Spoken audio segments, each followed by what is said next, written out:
A smiling faces, an earth-like star.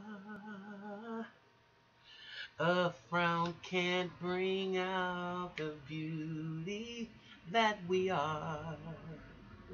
So love within, you begin smiling.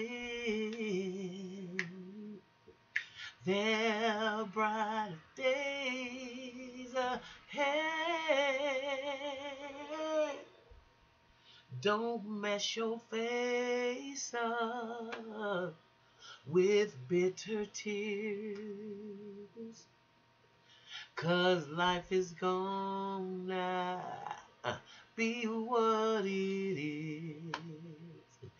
It's okay, just don't delay from smiling. There are bright days ahead. Help me sing my favorite part. Bum bum bum bum bum bum bum bum. Bum bum diddy bum. Bum bum diddy bum. Bum bum diddy bum.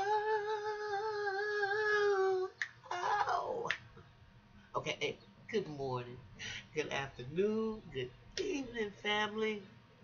Whatever side of the diaspora that you are on, welcome. Welcome, welcome, welcome to the Mental House. I am your host, Khadijah. Oh boy.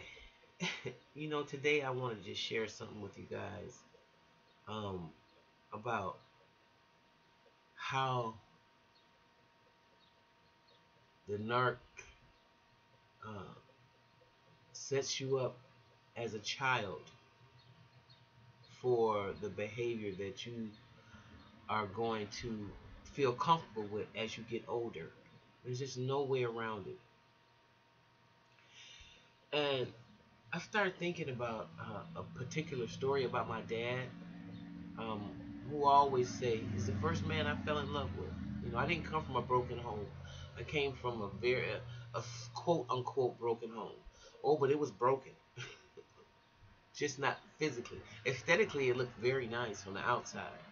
Everything was perfect. It looked so perfect, but inside was full of dead man's bones. There was no boundaries setting. There were no boundaries happening. There was just mayhem, emotional brutality. Okay, that we inflicted on one another, and that was inflicted on us. That's the truth. Well, what I want to talk about is just how narcissistic this could be. That my dad, in fact, I speak a lot about. There's a book called Selma of the North, and in fact, it's right here, and it's written by Patrick Jones. And again, people talk about Selma, and I always say, read this book, and you'll see just how Cicero and Milwaukee and these were places that was way worse than what anybody even imagined could be happening, because they always place that type of behavior on the South. But anyway, in this book, you're going to read a lot of stuff about my dad. Um, just how active he was, just how a community and family orientated was. Again, like the first man I fell in love with was my dad. And not on some crazy stuff. I mean, just on a look up to, and this is a standard that is set uh, for me. Uh, Never mind that it's all based in dogma, but let's just, I don't want to digress. Let me continue. Um, I thought about this story, you guys, and like I said, my father was a very young minister, but I remember that. Well, I don't remember. I heard the stories that he converted. He went from a minister that was traveling all over the country, kind of like Ben Chavis, if anybody remembers. Ben, he used to be a Baptist minister, and then when he met Farrakhan, and he ended up converting, and he became a FOI. And so that's kind of like the same story with my father, to the point where my father was a very he knew the Bible like the back of his hand. and he taught it to us. In fact, he used to make us learn. We had to learn the books of the Bible, and we knew them all by the time I think we were like 8. you know. So he was very disciplined in that area. He taught himself to speak several languages, and before Rosetta Stone. Okay, so my father is a very interesting young character. But this story is so bizarre because he will join a sect, and this is how example of how narcissists project, or they give the image and the mask that this is what's going on, and what's going on, the reality doesn't match. Just doesn't match in no way, form, or fashion.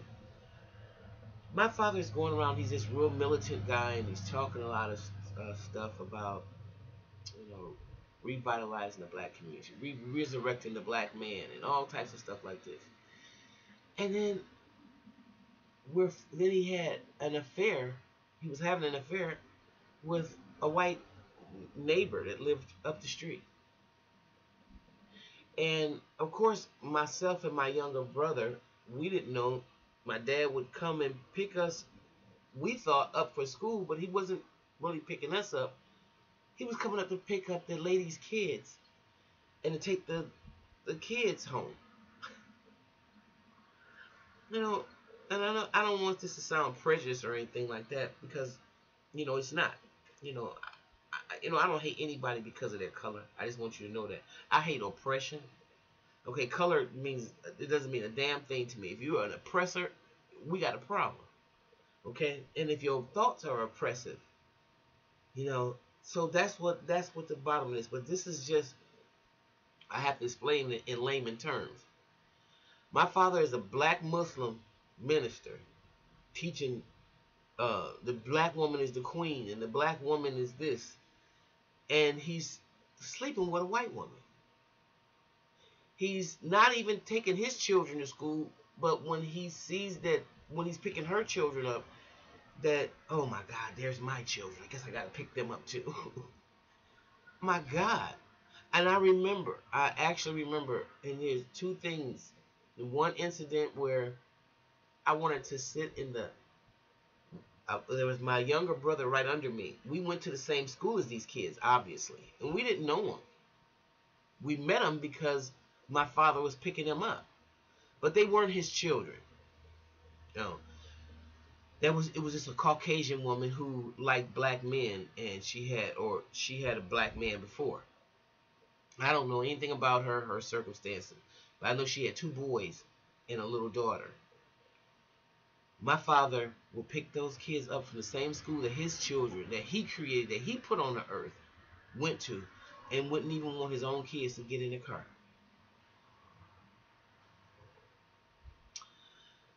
As I got older, I started thinking, I don't think my father is upset because he thinks the world hate him because he's black. I think my father hates himself because he's black.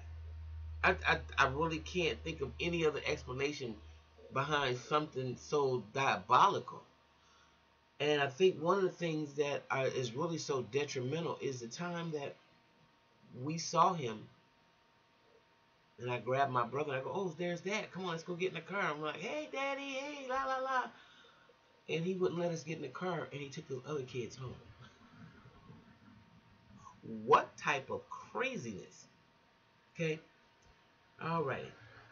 So if that's not humiliating right there from your own parent, this kind of dejection is incredible. Okay? So I'm telling this story to say that one thing you're going to find out when you're in a relationship with somebody is that they're extreme contradictory. His behavior is totally opposite than the stuff that he's spewing out of his mouth. He's living a whole different life than what he's perpetrating to the people out there.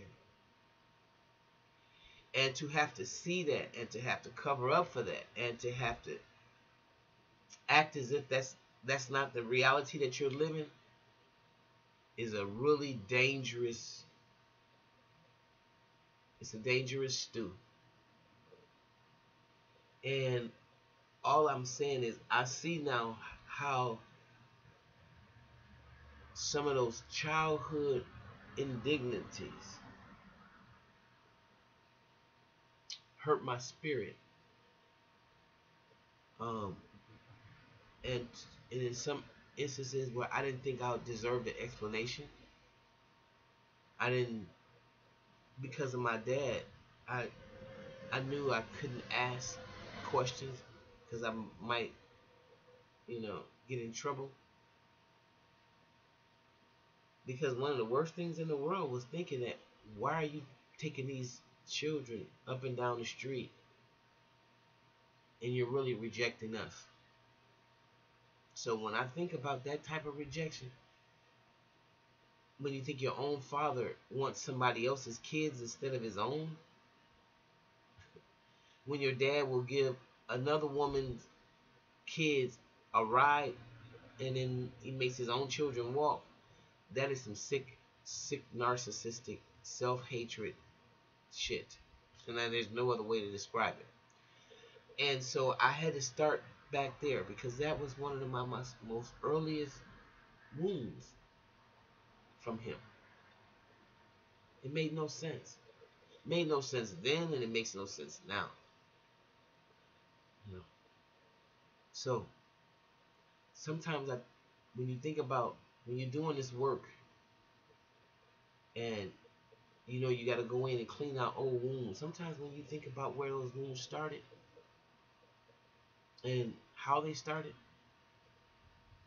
it can be mind blowing, but it also can be gratifying because you cleaning out your closet, and there's nothing better. No matter how it feels, no matter how painful it is, it's got to clean that junk out there, and then do the grief work behind it and let it go. All right. Thank y'all for listening. I had to share that narc story with y'all today. And I'm not done. I'm not done. I'm sorry because my father, now that I'm at a stage where I really realized that the church dogma that was inflicted upon him was insane as well. So I I just had to make mention of it. And y'all can leave your experiences or share your opinion about a narc that you may see living one way but representing another way. And it's usually in church. My father was one of the most sought after ministers um, when he was a Pentecostal minister, and he was a very um, good representative when he was a Islamic minister. He was a very good representation of the religion and of religious principles.